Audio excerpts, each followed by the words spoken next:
I hike sections of the Appalachian Trail because walking quiets my head. The motion steadies my breathing. The rules are simple. Wake, pack, walk, eat, sleep. Anxiety loses its grip when the day has edges. In May of 2019, I was between jobs and sleeping badly. I drove to Virginia with a loose plan and a tight chest, parked at a gravel pull-off, signed the register, and stepped north with a light pack and no schedule. The trail there runs through mixed hardwoods and long green tunnels. Oaks were leafed out but not full. Mountain laurel was budding. The ground still held spring dampness. I moved alone for days, passing people without stopping, nodding, letting the forest swallow the sound of footsteps again. That distance felt safe. I knew shelters existed, three-sided lean-tos set back from the trail. I usually avoided them. That week the weather turned wet, and I told myself one night under a roof would be fine. By late afternoon on the fourth day, clouds slid low, and the air smelled like rain and warm bark. I slowed to keep my balance on slick roots. I checked my map at a junction and saw a shelter less than a mile ahead. The site was down a short spur trail. I reached it with enough light to see the shape of the place. A low wooden structure faced the trees. A fire ring sat dark and cold. A log book rested in a metal box near the posts. No packs leaned against the walls. No food bags hung from the nearby cable. The place looked unused. I set my pack down and took inventory the way I always do. Boots off, socks aired, blisters checked. Water filtered. Dinner measured. I scanned the area for trash, scraps, footprints. The dirt around the shelter was packed flat and scattered with old leaves. The ground beyond fell away into a slope of ferns and rocks. I read the log. Names from earlier in the season. No recent entries. The register had been updated at a road crossing that morning. People were out there, just not here. Rain began as a thin hiss in the canopy. I laid my pad and bag against the back wall, away from the open front. I kept my headlamp off. I liked to let my eyes adjust. The forest dimmed slowly. A thrush called and then stopped. The rain thickened. The smell of wet wood rose from the floorboards. I ate and packed away food. I hung my bag on the cable, walked back, and stood a moment listening. Nothing moved near the shelter. Dark came fully. The rain passed. Fog lifted from the ground and drifted between trunks. I lay on my back and watched the open front turn into a rectangle of black. Anxiety crept in the way it does, quiet at first. I counted breaths. I named things I could feel. The wood under my shoulder blades. The air cooling. A distant owl. Sometime after midnight, I noticed a shape interrupting the darkness at the edge of the shelter. It was not sudden. It formed as my eyes adjusted. Two boots stood just outside the lip of the floor. The toes pointed toward me. They were close enough that the leather shone faintly in the starlight. The legs above them blended into shadow. I lay still. I waited for movement. I waited for sound. The forest had a way of advertising life. A cough. A shift. The scrape of gravel. None came. The boots did not change position. The angle stayed fixed. I raised my head a fraction and cleared my throat, making my presence known without words. I shifted my sleeping bag so the fabric rasped. I moved my pack with a deliberate scrape. The boots did not react. The person did not step back. The space between the toes and the floor edge did not change. Time stretched. My mind searched for ordinary explanations. Someone checking the shelter and pausing. Someone waiting for light. Someone unsure how to approach. The longer nothing happened, the worse those explanations fit.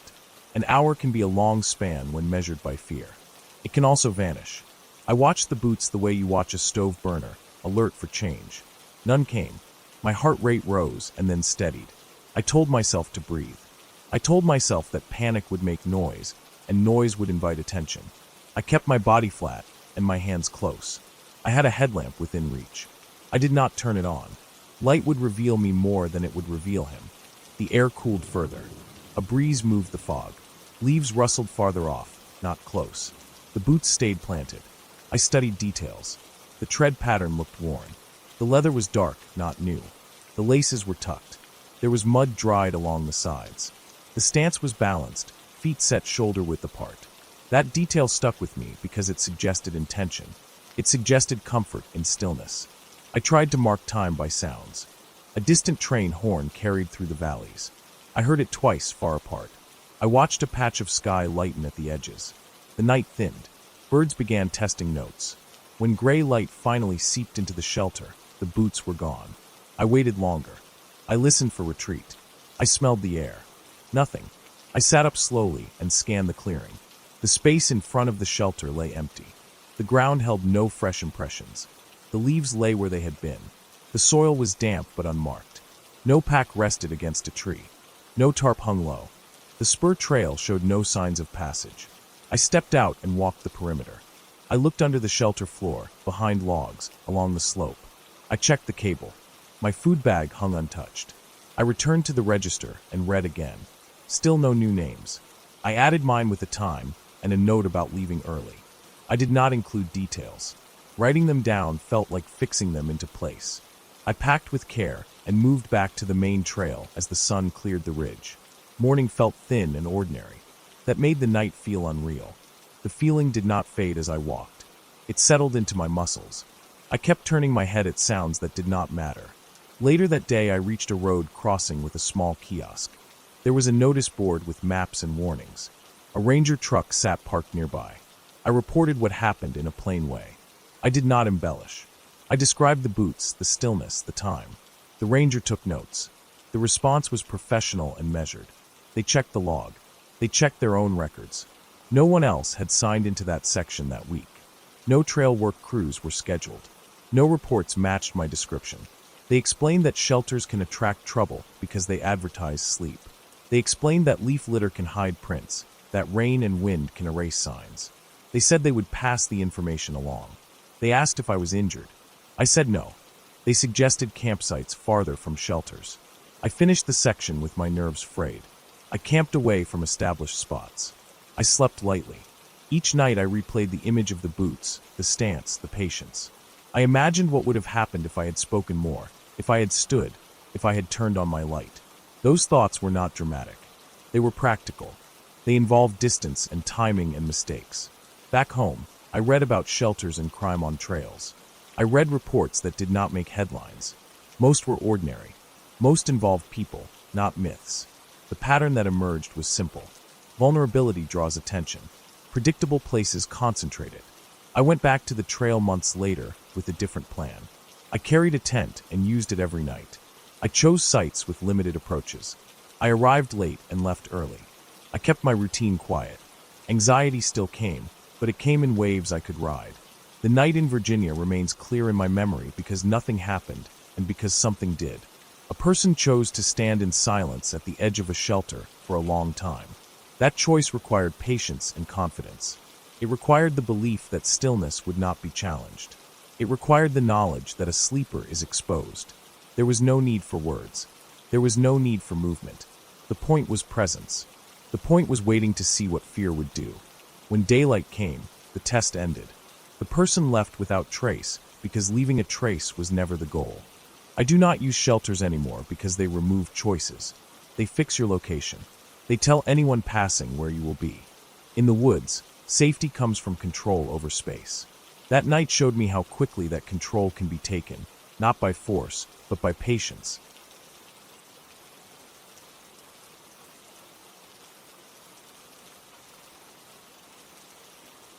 October 2013 sat in a bad place in my life. I was 27 and tired in a way sleep did not fix. I had quit a job without another lined up. A relationship had ended in a quiet, careful way that still left marks. Days felt padded and dull, like I was moving through cotton. I wanted something sharp enough to cut through that feeling. I wanted fear to reset me. I had read enough essays and watched enough videos where people said the woods stripped you down to what mattered. I believed that if I went far enough from other people, something in me would snap back into place. I chose a national forest because it felt official and safe without being crowded. I did not tell anyone exactly where I was going. I told one friend I would be camping somewhere up north for a few days. I did not give trail names. I did not give coordinates. I liked the idea of being untraceable for a while.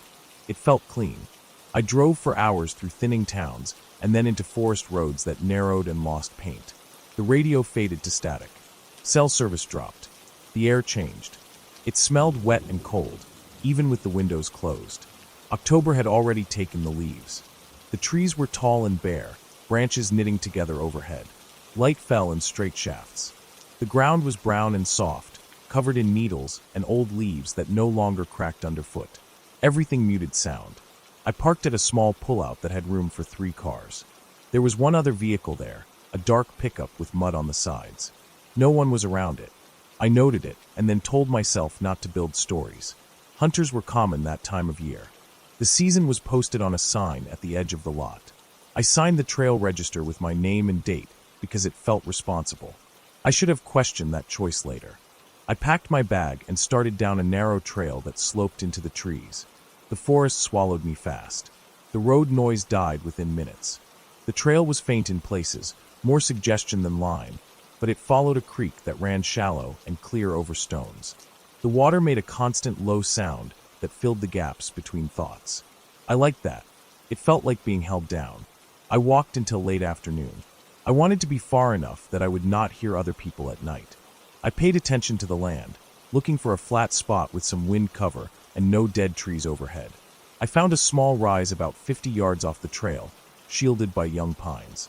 The ground was dry. There were no old fire rings. That felt right. I set up my tent, staked it tight, and hung my food from a branch as the light thinned. The temperature dropped fast. My breath fogged. I cooked a simple meal and ate sitting on a log, watching the forest dim. Sounds shifted as day animals settled and night ones took over. Leaves moved without wind. Something small ran through brush. An owl passed overhead without sound. None of it scared me. It felt proper. I crawled into my tent early and lay on my back listening. The nylon held heat, but not sound. Every movement outside felt close. Pine needles fell now and then and ticked the fabric. The creek was still audible, softer from that distance. I slept in stretches and woke often, but my body stayed calm. Nothing pressed on me. When morning came, it was gray and cold. Dew covered everything. I made coffee and watched steam rise from the mug. I felt clearer than I had in months. The plan seemed to be working. I spent the day hiking without my pack, just a knife on my belt and water. I followed the creek upstream until it split, and then climbed a ridge that gave a view over a wide bowl of forest. It was empty and huge. I stood there for a long time, letting the scale of it push against me. Fear stayed distant, like a tool on a shelf. I did not need it yet. That afternoon I noticed signs of people that did not match the trail. Boot prints crossed mud near the water, larger than mine, heading off at an angle. I saw cut branches that were fresh. I smelled cigarette smoke once, faint and gone by the time I stopped. None of it surprised me. It was public land. People moved through it in ways that did not line up with maps. The second night came colder. Clouds moved in and trapped the dark. There was no moon. I ate early and packed everything away. I zipped the tent and lay down with my headlamp off. The forest was louder without light. Wind moved higher up, not where I was. The creek sounded farther away, like it had sunk. Sometime around midnight I woke fully, as if someone had touched my shoulder. My heart was already fast. I listened. At first there was nothing but my own breath and the soft press of the sleeping bag. Then I heard my name. It was not loud. It did not come from one point. It seemed to move through the trees, sliding between trunks. It sounded familiar in shape but wrong in texture, like a recording played through leaves. It was not shouted. It was not close. It felt practiced. I froze. My body went rigid. I did not sit up. I did not reach for the zipper. I counted breaths until my chest stopped locking. I told myself it could be wind or my mind pulling tricks in the dark. I had come here expecting fear. The brain can supply what it thinks it needs. The sound came again, closer. The shape of it matched my name more closely this time, but the timing was off, stretched at the end. It made my scalp tighten. I knew the cadence of my own name. This was someone trying to get it right. I did not answer. I did not move. I reached for my knife and wrapped my hand around the handle. The metal was cold and steady. I focused on small details. The smell of nylon, the damp earth, my heartbeat against the bag. The forest did not explode into noise. There were no running footsteps. The sound did not repeat a third time. It faded back into the general hush. Pine needles fell on the tent, one by one. Something brushed a branch. My mind filled the dark with shapes that I forced back down. I stayed like that until my muscles cramped. I did not sleep. Every small sound became a test. Each tick against the fabric felt like intent. When the sky lightened to a weak gray, I sat up slowly. The forest looked the same as it had the morning before. No prints circled the tent. Nothing was disturbed. The creek kept moving. I packed in silence. I did not make coffee. I did not eat. I took down the tent with shaking hands and shouldered my pack. I left without checking the ridge or the creek. I went straight back to the trail and followed it down. The walkout took hours. I stopped often to listen. I watched the spaces between trees more than the ground. I never heard my name again. I did see the pickup truck still at the pullout. There were fresh boot prints near it and cigarette butts by the sign. I did not wait to see anyone. I drove away with the windows up and the radio off. My hands did not stop trembling until I reached pavement. I told myself the experience had done what I wanted. It had cut through the fog. I felt awake in a raw way that did not feel good, but felt real. For weeks after, I replayed the sound in my head. I tried to pick it apart. I thought about animals that could mimic speech. I thought about wind patterns. None of those explanations fit the shape of what I heard. The familiarity bothered me most. The way it landed on my name without warmth. I did not talk about it. I did not want to give it weight by sharing it. Life filled back in. I found another job. Time moved. The sharpness dulled. 2 months later, a local paper ran a small piece about arrests in that forest. It was buried between weather and a school board note. It mentioned an illegal hunting operation that had been using recorded sounds to draw deer and keep other people away from certain areas. The people involved had been living out of trucks and temporary camps for weeks at a time. They had been confronted by hikers who reported hearing their names called from the trees. The article said the names came from trail registers and car plates. The goal was to make people think someone they knew was nearby, to draw them off trail, or at least unsettle them enough to leave. The men were charged with several things, including harassment and weapons violations. I read the piece twice. My name had been in that register. My car had been in that lot. The explanation fit too well to ignore. It accounted for the familiarity and the wrongness. It accounted for the lack of follow-up. It explained the sense of practice, the stretched cadence of someone mimicking without caring if it was perfect. The relief did not come all at once. It arrived in pieces over days. My body relaxed first. My mind followed slower. Fear gave way to anger, and then to a flat sadness. The woods had not reset me. They had shown me how thin the line was between solitude and exposure. I have not gone back to that forest. I still camp, but I choose places with people nearby.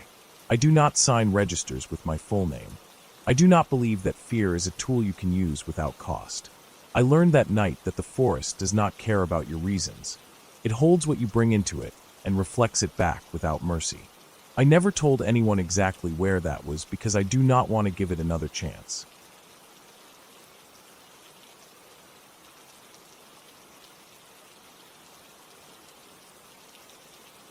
My name is Evan, and this was supposed to be a fishing trip and nothing else.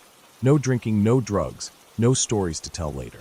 Just canoes, rods, and a quiet lake my uncle used to take me to when I was a kid. He taught me how to paddle straight, how to clean a fish without wasting meat, how to stay quiet in the woods without trying. That lake was the first place I ever felt calm. When he died, it stayed untouched in my head. Going back felt safe. Mark and I planned it for months. We picked a stretch of crown land that allowed camping, but saw little traffic. The lake sat off a logging road that hadn't been used in years. We parked where the gravel thinned into grass and alder, loaded the canoes, and carried everything the rest of the way. The air smelled like pine pitch and wet soil. There were no tire tracks beyond that point. No cut branches. No trash. It felt empty in the right way. The paddle-in took just under an hour. The water stayed flat, dark like stained glass. Loons called somewhere far off, the sound bouncing around the shoreline. I recognized the shape of the ridges, the bend where the creek fed in, the stand of white birch on the north side. Even after years, my body remembered the place before my mind did. We chose a small clearing near the water, far enough from the tree line to get light, but close enough to block wind. The ground was soft with needles and old leaves. No sign of recent use. We set the tent, hung the food hide between 2 trees, pulled the canoes up, and spent the afternoon fishing. We caught enough for dinner and nothing more. Cleaned them by the shore. Cooked them slow. Ate until full. By the time the sun dropped behind the ridge, the temperature fell fast. The lake went still. The woods seemed to lean inward as the light drained away. That was normal. I'd felt it before. Darkness comes early in places like that. You accept it or you don't go back. We put out the fire before full dark. I checked the food line twice. The tent was dry and tight. No gaps. The zipper ran smooth. Everything felt correct. Sleep came easy at first. The day had worn me down in a good way. My body sank into the ground and stayed there. I don't know how long I slept before I woke, but it was deep night. No moon. No glow through the fabric. Just black. At first I thought it was wind. The sound came from close, a shift of weight, a slow crush of leaves. Then another. Heavy steps. Too slow to be a deer, too spaced out to be small. The rhythm was wrong for branches or falling debris. Each step had a pause behind it, like whatever made the sound was choosing where to put its weight. I lay still and listened. My breathing felt loud inside my chest. The steps circled the tent, not brushing against it, not blundering. A wide arc, leaves compressed and stayed down. Something large moved with control. It stopped near the back wall. The fabric pulled inward slightly, then relaxed. Then I heard the sniff. Wet and close. A pull of air through something soft. It wasn't frantic. It was careful. The sound moved along the side of the tent, tracing a line about knee height, then higher, then back down. The nylon shifted with each breath, barely. My stomach tightened. I knew the sound of animals. I'd camped enough to hear raccoons and foxes and deer. This was none of that.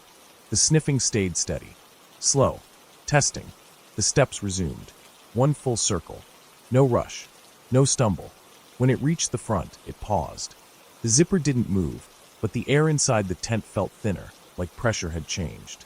The sniffing came again, closer than before, right where our faces were. Then it stopped.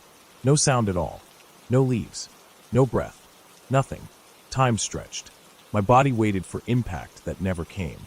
After what felt like minutes, the steps started again, moving away, heading toward the trees. Each footfall faded, absorbed by the ground. The forest closed around it. I didn't sleep after that. I stayed on my back until the sky lightened. When birds finally started up, it felt like permission to move. My muscles hurt from staying still. Morning showed nothing at first. The clearing looked unchanged. The tent stood where we left it. No tears. No claw marks. The food bag still hung untouched.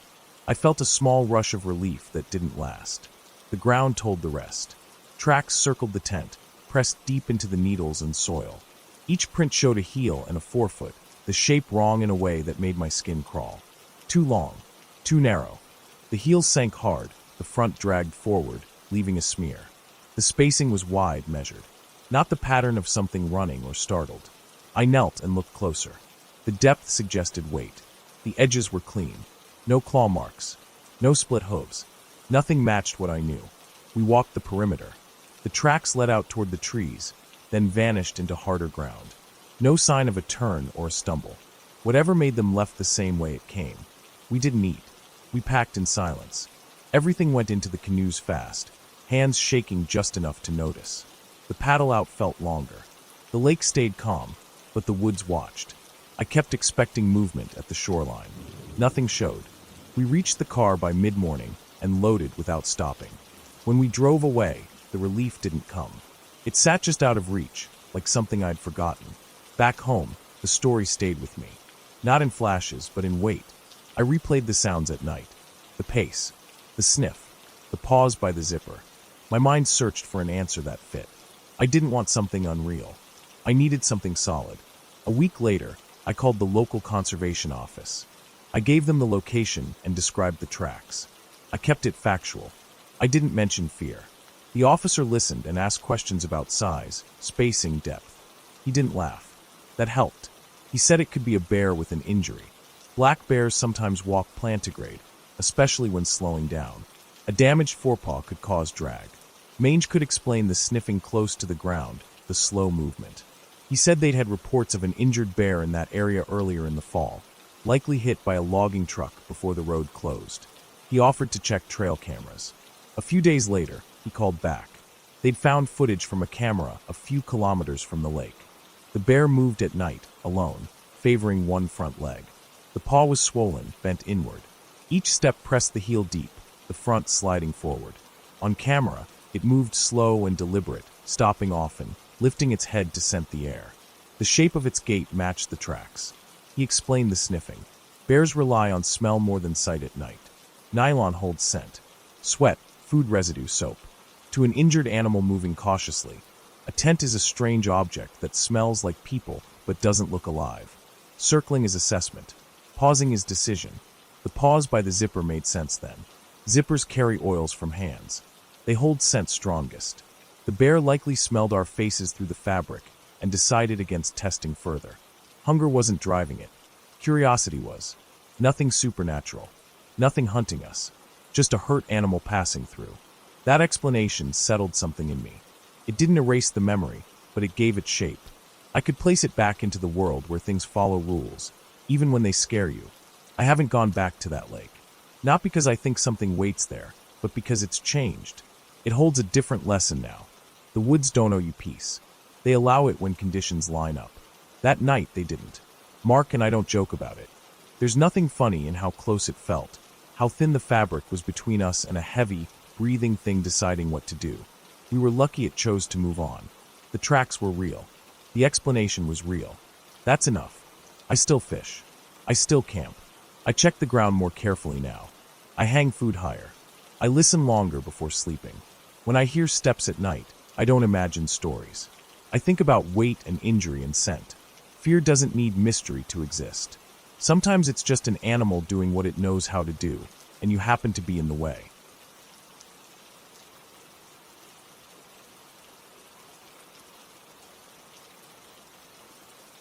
April 2021 sits clear in my head because it was the first month that felt like a beginning again. The air still carried winter at night, but the days stretched longer. My brother had just been released from a long inpatient rehab program, and he wanted to go somewhere empty. He said the desert felt honest to him. No noise, no bars, no old routines.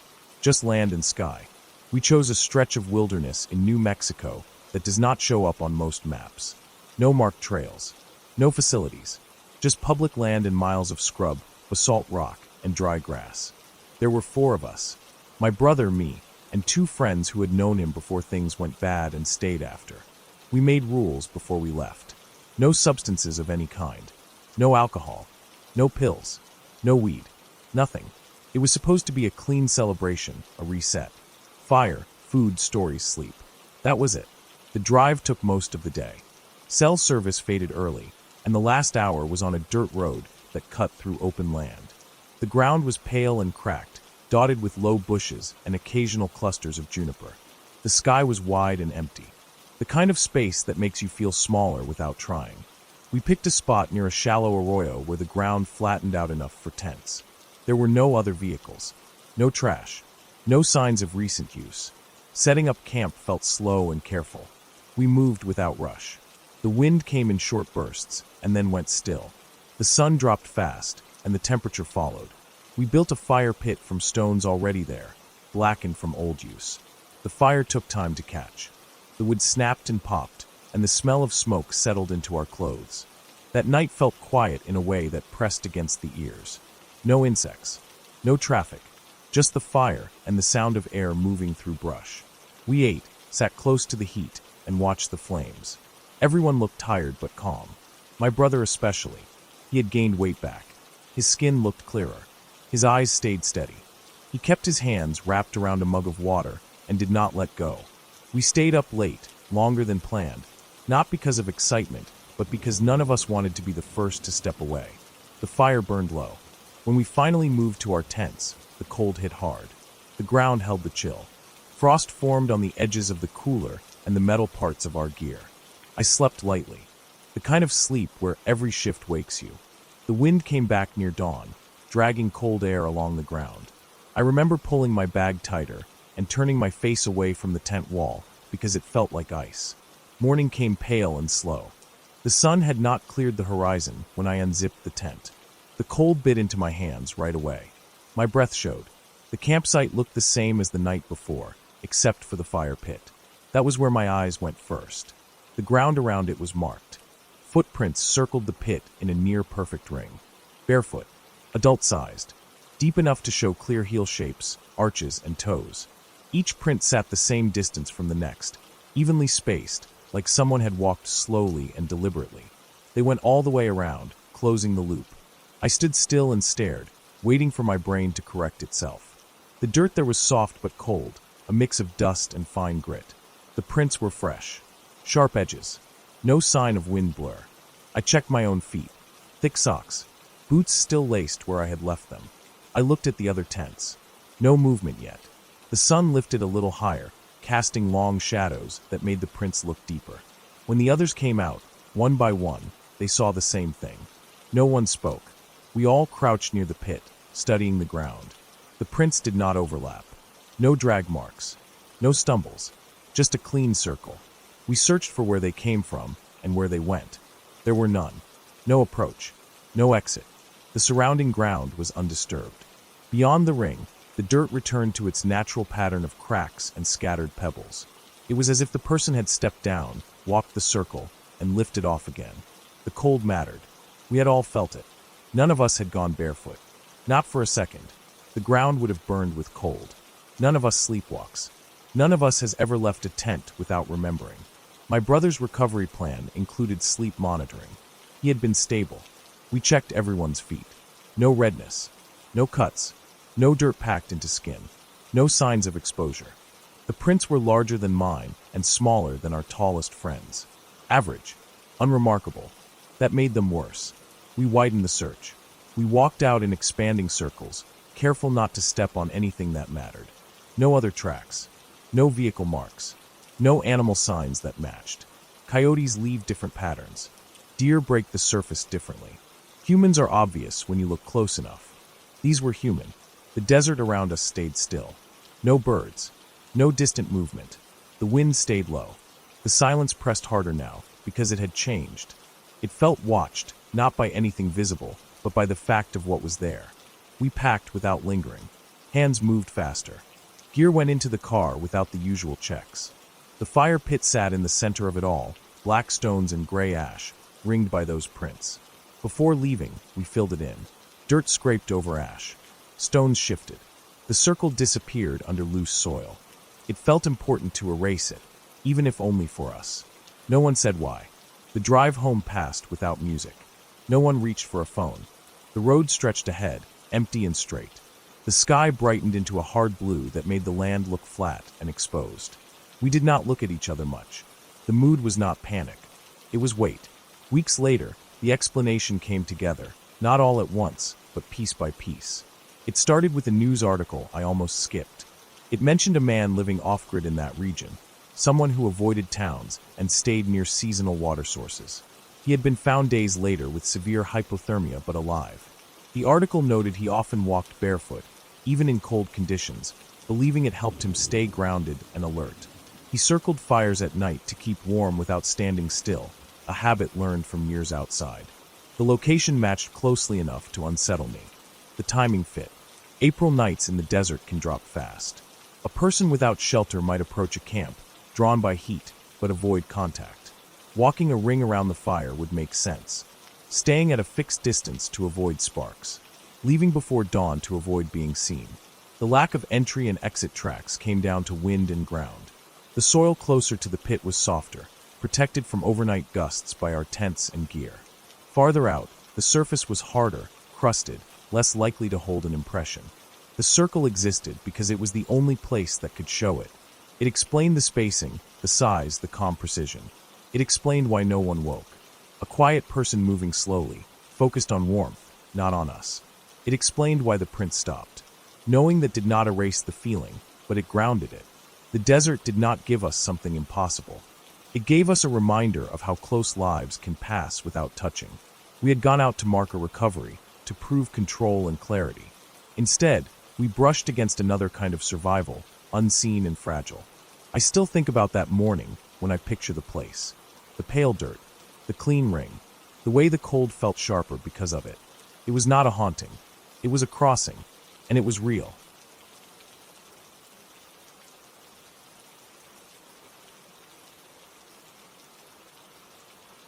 I went camping alone because the divorce finalized that week, and the silence in my apartment felt heavier than any argument ever had. The place still smelled like her shampoo even after I washed everything twice. Every sound echoed. The refrigerator hummed like it was trying to say something. I could not sleep there without replaying years of small failures. I needed somewhere that felt indifferent to me. The Olympic National Forest fit that need. I chose a backcountry site a little over 6 miles in. I told myself it was a balance between isolation and safety. I printed the map at work, folded it into a square that fit my pocket, and left a copy on the kitchen counter with a note for no one in particular. I packed light but careful. Tent, tarp, stove, headlamp, extra batteries, bearcan knife, first aid kit. I had done enough weekend trips to trust routine, even when my head felt loose. The rain started before I reached the trailhead and never let up. It was not dramatic rain. No thunder. No bursts.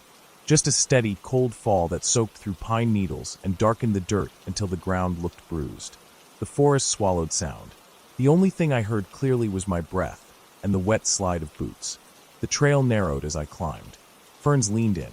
Moss clung to fallen logs like old velvet. Everything smelled alive and decaying at the same time. Cedar, wet bark, soil turned by worms. The rain made the world feel closer, like the trees were listening. I passed one trail junction without seeing another person. The register box was empty. No fresh names. That should have warned me, but it felt like relief then. I wanted quiet. I wanted a place that did not know me. By late afternoon, my socks were damp and my hands were stiff. I crossed small streams that spilled over rocks polished smooth. The creek near my site was louder than I expected, swollen by days of rain. It ran fast and brown, churning against the banks. I pitched my tent on a slight rise, far enough from the water to feel safe. The ground was soft but held the stakes. Everything I owned felt heavier once it was wet. The nylon stuck to itself. The zipper snagged. My fingers fumbled. As the light faded, the forest shifted into a darker version of itself.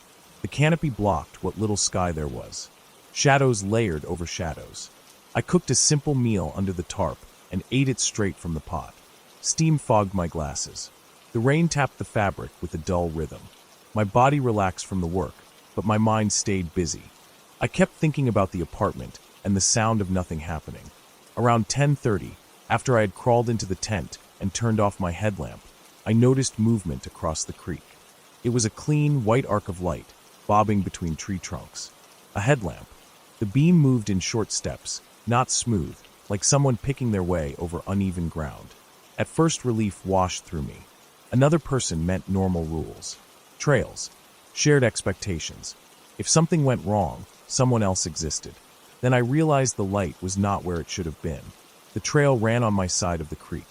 There was no reason for anyone to be moving through that section of forest. No campsite marked there.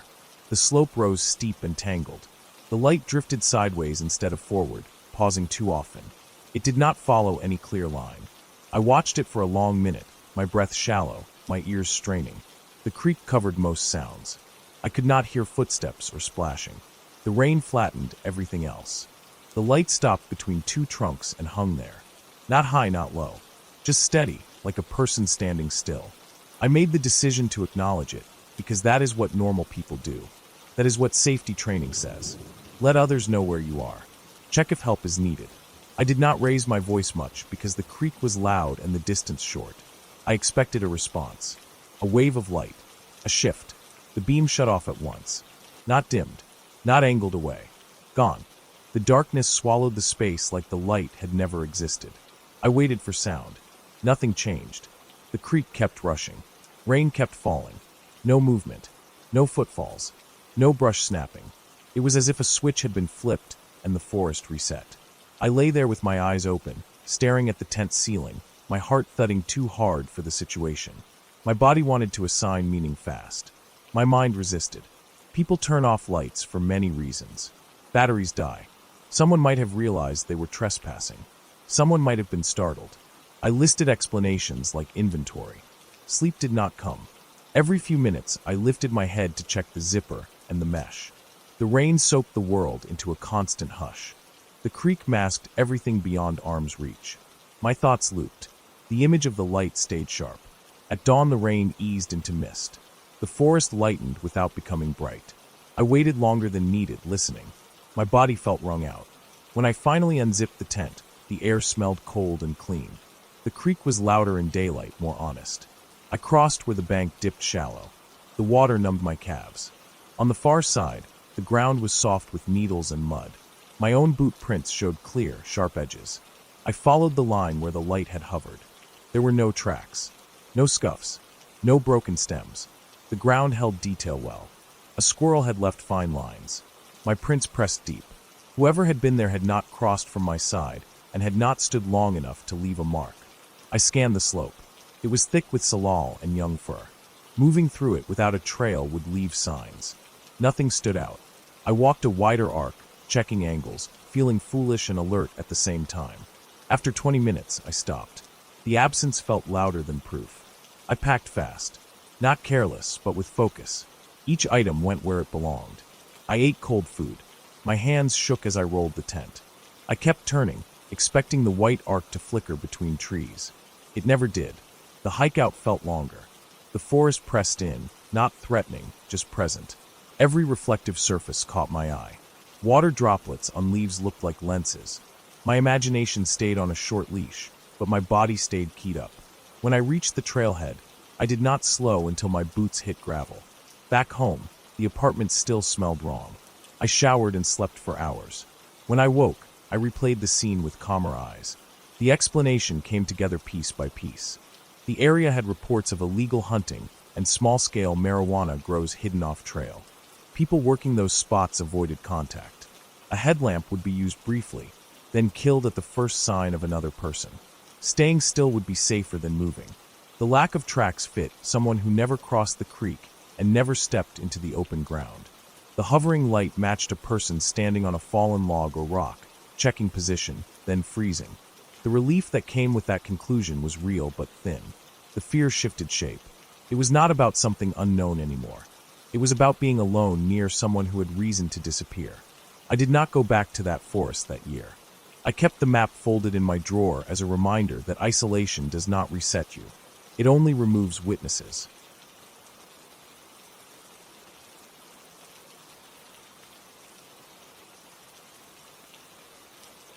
I was 14 in August of 2007, old enough to carry weight and keep quiet, young enough to believe the woods still followed rules. My father had waited years to take me with him during elk season in the Idaho Panhandle. He treated the trip like a test. Everything had a reason. Every item had a place. He woke before light and slept light, the kind of sleep that never fully settles. He did not waste words or time. He had hunted since he was young and trusted what he knew. I trusted him because he never acted unsure. We drove north before dawn, the truck loaded with gear that smelled of oil, canvas, and old pine. The road narrowed and broke into gravel, then dirt. The forest closed in and the air cooled. Lodgepole pine gave way to thicker stands of cedar and fir. The ground darkened with needles and wet soil. Even in August the shade felt cold. Elk season in that area meant archery, quiet days, slow movement. We were not far from a drainage my father had hunted years earlier. He chose the site because it was away from roads and trails. No camps nearby. No noise. We set camp near a shallow creek that ran clear and cold over stone. The ground was flat enough for a tent and high enough to stay dry. My father cleared rocks by hand and pressed the soil flat with his boots. He checked the wind before placing the tent. He hung food high and away, careful with scent. He cleaned his hands with water and dirt. He treated the woods like a living thing that noticed mistakes. The first day passed without sign. No bugles. No tracks worth following. The forest stayed quiet in a way that felt normal. Birds moved and stopped. Squirrels scolded and vanished. Wind moved the tops of the trees, but not the ground. That night the temperature dropped fast. The creek sounded louder in the dark. The forest smelled of damp bark and cold earth. I lay awake listening to my father breathe, slow and even, and felt safe. The second day followed the same pattern. We moved early and slow, cutting across slopes, watching the timber. We found old sign, wallows dried and trampled from weeks earlier. Rubs from the previous year scarred trees low and wide. Nothing fresh. My father stayed patient. He never rushed. He never complained. In the afternoon clouds rolled in and the light flattened. The forest dimmed early. We returned to camp before dark. That night felt different before anything happened. The air grew still. The usual sounds thinned out. No breeze touched the tent. The creek kept running but sounded muffled. I noticed the smell first. It was not strong, just wrong, like wet fur left too long in shade. It came and went. I thought of nothing and fell asleep. The sound came at around 3 in the morning. It ripped through sleep and pulled me awake in one motion. It was loud and strained, long and broken, rising and falling without rhythm. It did not sound like an elk bugle. It did not sound like coyotes or wolves. It sounded like a person forcing a scream through a throat that did not work right. The pitch wavered. The length ran too long. It ended in a wet rasp. My father sat up at the same moment. His movement was sharp and fast. He listened without shifting his weight. I watched him in the dark, the outline of his shoulders rigid. His hand reached for the rifle and found it without searching. The sound came again, farther uphill, then cut off. The forest stayed still after, as if holding its breath. The rifle made a soft mechanical sound as he loaded it. His hands shook. I had never seen that before. Not when a bear crossed the road years earlier. Not when a storm tore trees down around us. He kept listening. The sound came again, closer, lower on the slope. It moved fast. Too fast. It traveled downhill in seconds, then cut across. The scream broke into shorter bursts, each one sharp and raw. The smell returned stronger. Wet hair and rot, like a carcass left in water. It pushed through the tent fabric and filled my nose. My stomach tightened. The sound passed close, not right on us, but near enough to feel. It moved with weight and speed. The ground did not shake, but the brush cracked and snapped. The scream stopped as suddenly as it started. Silence followed, thick and heavy. My father stayed upright until the sky began to lighten. He did not lie back down. He did not relax. He watched the tent wall and listened. His breathing stayed controlled. The rifle rested across his lap. The smell faded slowly, leaving damp earth and pine. Morning came gray and cold. Fog hung low along the creek. The forest looked unchanged, but the quiet felt different. We stepped out of the tent, and the air hit cold and wet. The ground near camp showed signs. Branches broken at waist height. Brush flattened in a line that cut across the slope. The soil was torn in places, deep gouges from claws or hooves. We followed the path uphill. The ground grew steeper. Trees stood close together, trunks dark with moisture. At shoulder height on several trees, the bark was rubbed raw. Not the clean scrape of antlers.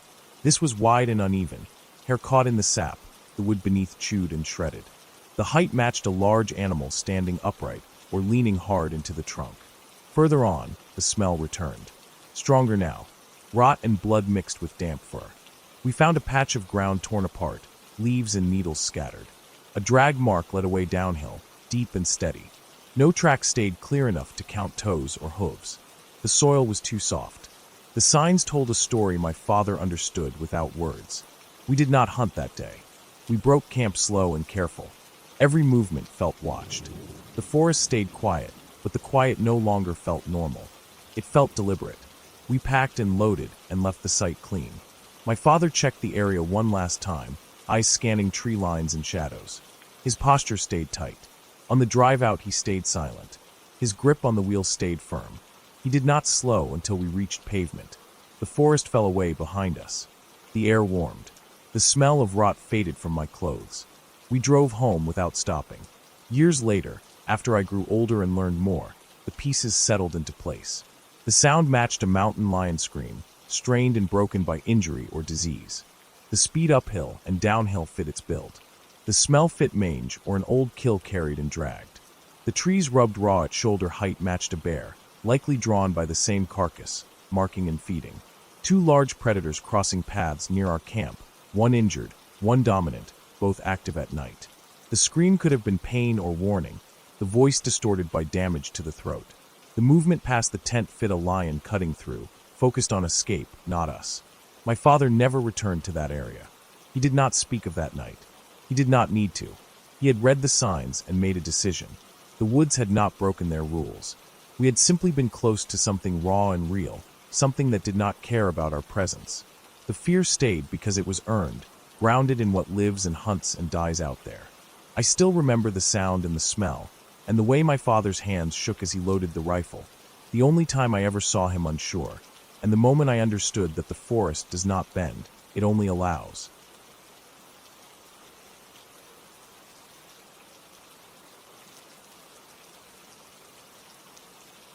We were young and overconfident in the quiet way that feels responsible at the time. We planned enough to believe we were careful. We drove past the last sign warning about rough roads and fire restrictions and turned onto a decommissioned logging spur that faded into weeds and alder. The map showed nothing after that bend. The road narrowed to 2 ruts and then to 1. The forest pressed close. We parked where the ground leveled, and the trees opened just enough to pitch a tent. No cell service. No plan filed with anyone. The place felt unused, which we read as safe. It was late summer. The air carried that dry resin smell from cut stumps and sun-warmed needles. The clear-cut uphill had grown back into a tangle of young fir and vine maple. Downhill, the slope fell into older growth, darker and cooler. A creek ran there, thin and fast, fed by snowmelt that still clung to the higher ridges. We chose the spot because it was quiet, and because the creek meant we did not have to haul water far. The first night passed cleanly. We cooked on a small stove, cleaned up, hung our food bag from a limb that felt high enough, and watched the stars through a break in the canopy. We slept with the door of the tent cracked for air. The forest made its normal sounds. Insects rose and fell. A breeze worked the crowns. Nothing felt wrong. The second day moved slow. We hiked up the old road until it vanished into brush. We found a rusted cable half buried in duff. We took photos of mushrooms we could not name. We filtered water and set it in the shade. By evening the temperature dropped fast, and the creek noise sharpened as the air thinned. We ate early and sat close, listening. We decided to collect more water before dark to avoid stumbling later. The path down to the creek was faint, a depression through sword fern and moss. We took headlamps but left them off at first. The sky still held color. The forest floor was open enough to see where to place our feet. Halfway down, a branch snapped to our right. It did not sound like rock collapsing or a squirrel. It sounded like weight placed wrong, then corrected. We paused. The forest paused with us. No bird flushed. No continued scuffle followed. The quiet settled back into place. We continued. After a few steps, another snap came, this time closer and matched to our movement. We stopped again. The sound stopped. The timing landed wrong in my chest. Random noise does not keep time. We stood still longer than felt reasonable. My headlamp stayed off. I let my eyes adjust. The slope fell away into shadow.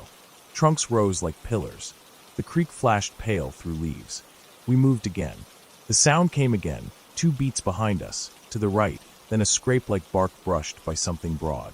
When we stopped, it stopped. The pattern held. There was no rush, no charge, no panic in it, just pace. We turned our lamps on together. The beams cut white cones through the understory. Leaves shone. Ferns burned green. Nothing stood in the center of the light. At the edge, far enough to stay unlit, 2 points caught the glow and returned it. The height was wrong for a wolf or a deer. The points hovered where a head would be if the body was tall or upright. The space between them shifted sideways, not forward, sliding parallel to us as we shifted our weight. I felt the ground under my boots with sudden clarity. Every stone pressed. The cold came up through the soles. My breathing went shallow without effort. We did not run. We backed toward the creek because it was the way we were going, and because turning our backs felt worse. The lights stayed trained on the edge where the shine drifted. The points blinked once, slow, then reappeared a little farther left, still just outside the beam. A shape moved with them, more suggested than seen. The movement was smooth and patient. At the creek, we filled our containers fast. The water numbed my hands. The noise covered nothing. The forest beyond the lights felt closer, as if the dark had weight. When we straightened, the eyeshine was gone. The woods did not return to normal. The absence felt deliberate. We climbed back to camp without hurrying. No more branches broke, but the sense of being tracked stayed tight behind my shoulders. We reached the tent and zipped it closed. The night pressed in. We lay still and listened. Something circled wide once, then nothing. The silence was complete enough to ring. Sleep came in fragments. Each time I woke, I took inventory of sounds. Wind, insects, the creek. No footfalls, no breath. Dawn thinned the dark.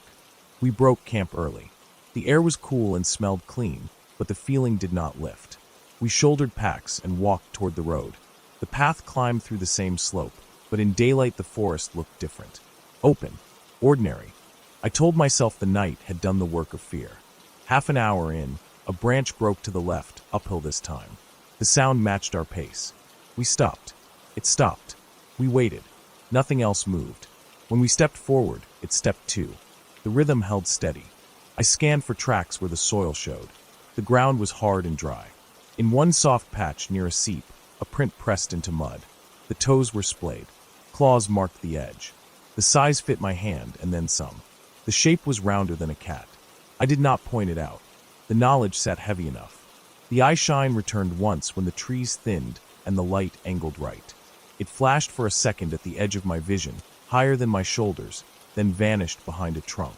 The movement stayed lateral, keeping distance, never cutting across our path. The road appeared ahead, gray and straight, a scar through green.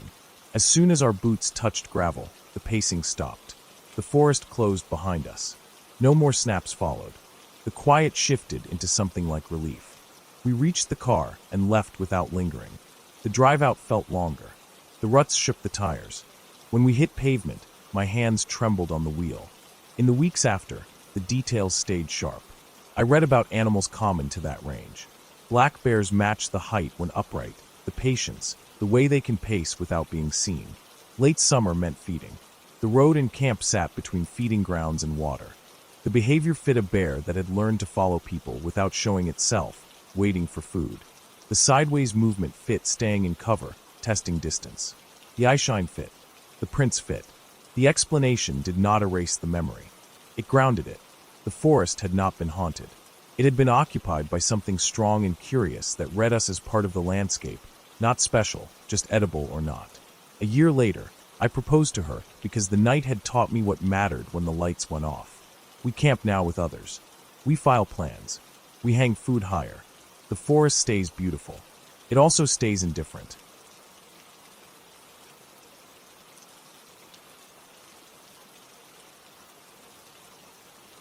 My name is Thomas. I am retired military. I spent most of my adult life sleeping in bad places with loud people and worse weather. I do not scare easy. Silence is what I missed when I left. That was the reason for the trip. No therapy angle. No thrill.